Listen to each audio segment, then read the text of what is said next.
thank you, thank you, thank you, bed, for allowing me to lie on you and you being so comforting to give me a good night's sleep. You can go into a state of appreciation that becomes a mindfulness exercise in itself.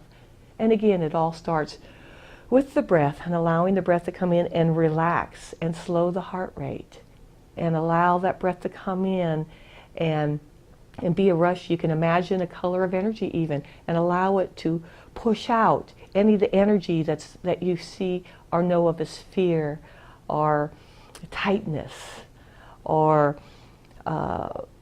even pain on any level.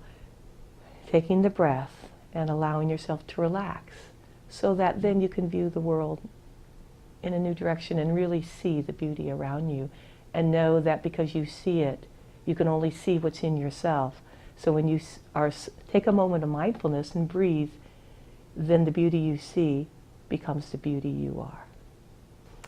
I had a friend when I lived in South Carolina that was working on conservation easements, trying to be able to save some of the shoreline so that everything wasn't overdeveloped. I live in an area where my husband says that the county won't be happy until everything has blacktop on it. It's covered over with tall rising buildings and blacktop.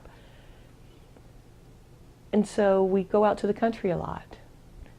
And I'm trying to think about how can I bring some of that country into my place. I do some traveling, and so not always am I able to have a balcony garden.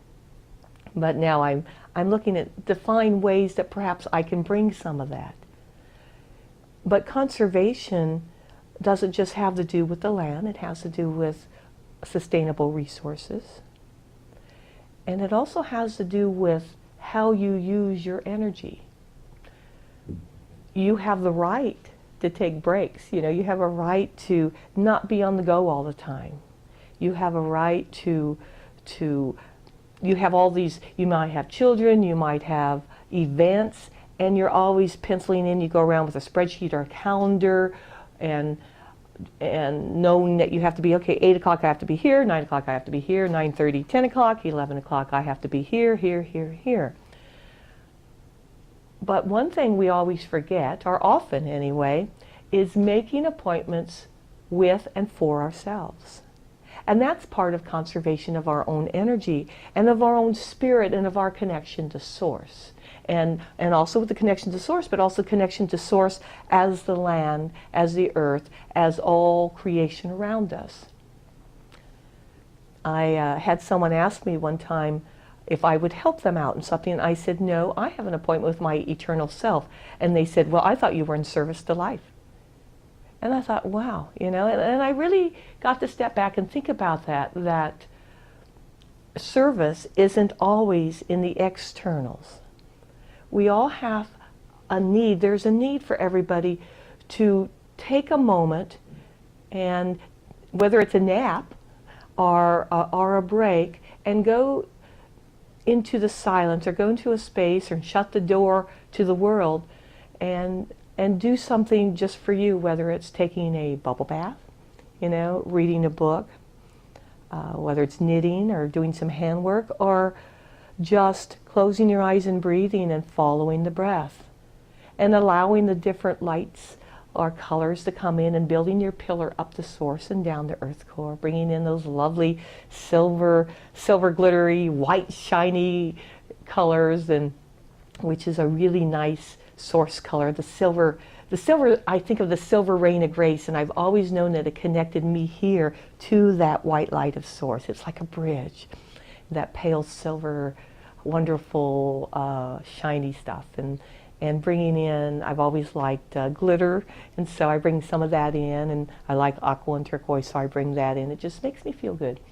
And I might just sit there and just be creative on the inside, building my palette of colors, building my paintings, maybe actually allowing words or music to come in, and sometimes I'll journal, I'll write down the thoughts that come to me, because a lot of times when those thoughts come in that space, it's really you, your higher aspects of self, from God's source trying to get your attention and say, you might want to look at this.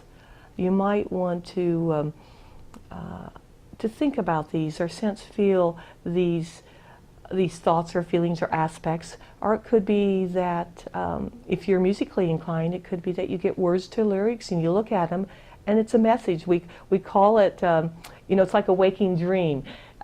You get, people talk about dreaming at nighttime, and they get these messages from Spirit, and it's like, what's your higher aspect of self telling you? But you also get them during the day.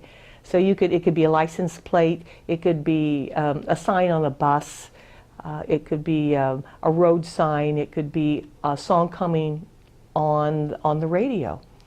And it's like you could turn on the radio and you could be having been thinking about you as where are you connected with all creation and with the world, and all of a sudden the song We Are the World comes on. See, it's those types of waking messages that to be in the moment mindful to be able to get.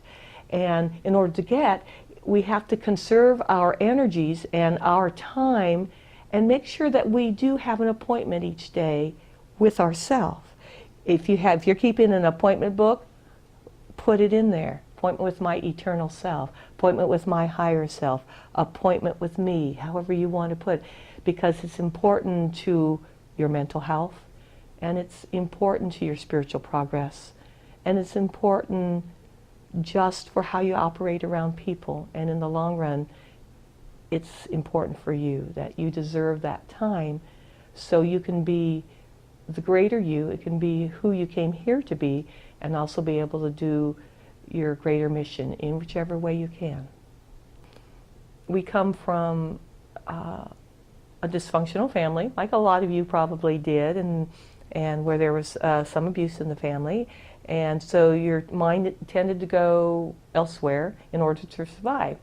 Well, one of my safe havens was going over to see my grandma, and it was at my grandma's place that we had a fruit farm, and it was at my grandma's place we had a fruit stand, and my grandma knitted and crocheted and sewed, and so she taught me how to knit. And one of the things that I found was that all the anxiety or all the energy of what was happening with me and in me and around me, I could channel down and get into a space where I was okay. It's like using knitting or any handwork as a meditation. Being able to breathe again, to get settled inside and create. We are all creators, and sometimes you might not think you're creating, but we can't help but be creative because Source created us, and we are, if Source is an ocean, then we're those waves.